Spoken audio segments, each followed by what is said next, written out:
Okay, so here is our example check. Like I said, it's really big. But we're going to talk about the different parts of the check, and then we're going to practice filling out a check. So, in the upper left-hand corner, this is where your name and address would be. But this is just an example one. I don't know anyone named Jane Doe. You guys might, but I've never met anyone named Jane Doe. So this is where your address goes. This just shows that this is your check, and you're able to use it. Now, in the upper right-hand corner is going to be the date. So whenever you're planning on giving somebody money, that's the date you put. So today, if I went to the store, not that I'm going to, but if I was going to be paying someone with my check, I'd write today's date in that line. Now, this next line, it says pay to the order of. It's kind of a weirdly worded thing. So what is pay to the order of? Good question. That's basically, we could just cut off most of that and just say pay to. So who's this money going to be going to? Is it going to be going to your great aunt Bertha? Is it going to be going to the store, maybe like Walmart? Is it going to go to your best friend Sven? I don't know. But whoever you're giving it to, you're going to write their full name there. So instead of, great aunt Bertha, you would write Bertha Jockins or something. Whoever their name is, whatever their name is. Now here in this square, you're going to be writing the total that you're giving them.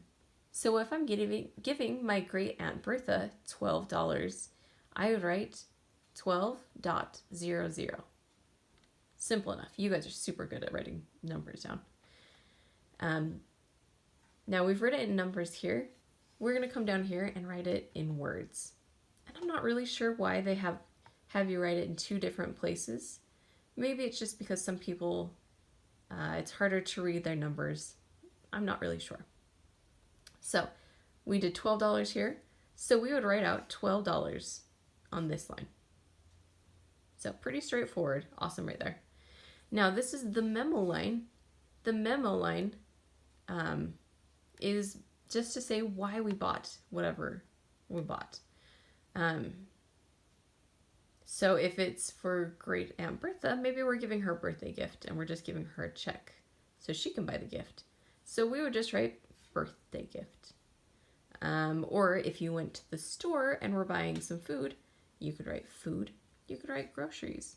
So that's kind of an optional line. You don't have to fill it out, but it's nice to remember where you spent your money.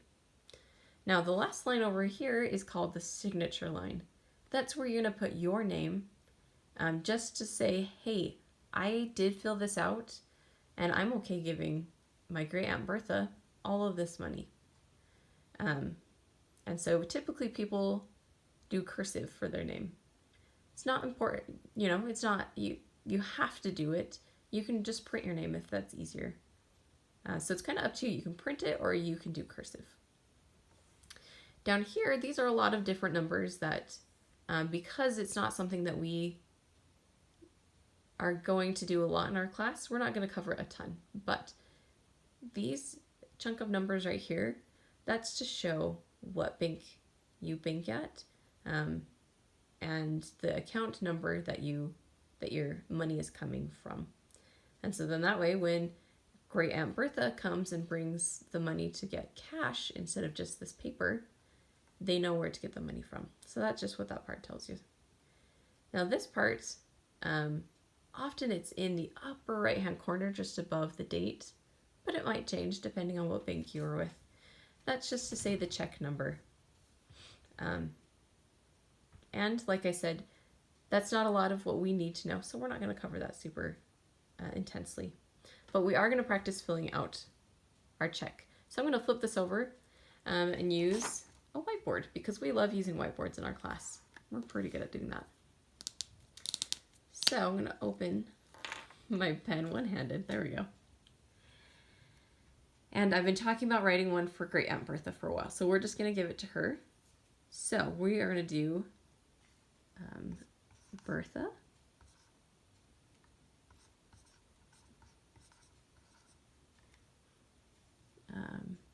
Bertha Jenkins. And then I'm going to do today's date. So that's for me it's 4/03/20. Okay.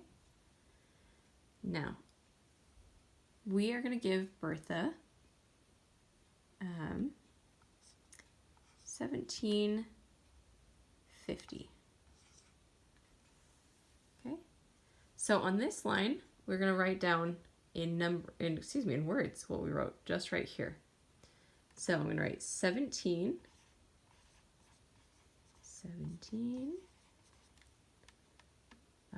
dollars.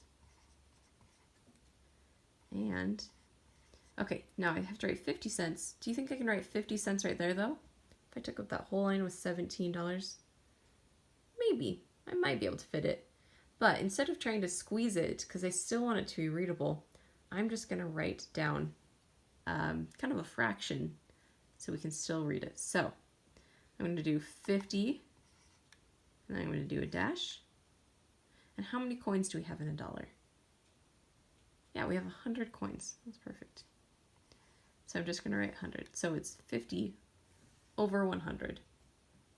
And I'm not sure who came up with that process and if it's easier or not, but that's okay. We're going to go with that. So $17.50, or 50 out of 100. If I had 75 cents, I could even write 75 over 100.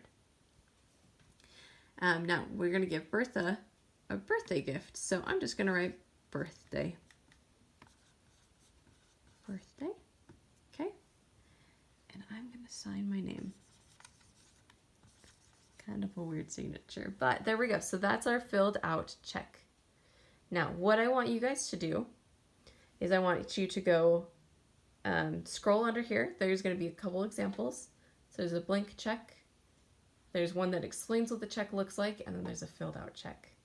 I want you guys to go into the Google form just below, and I want you to fill out your own check.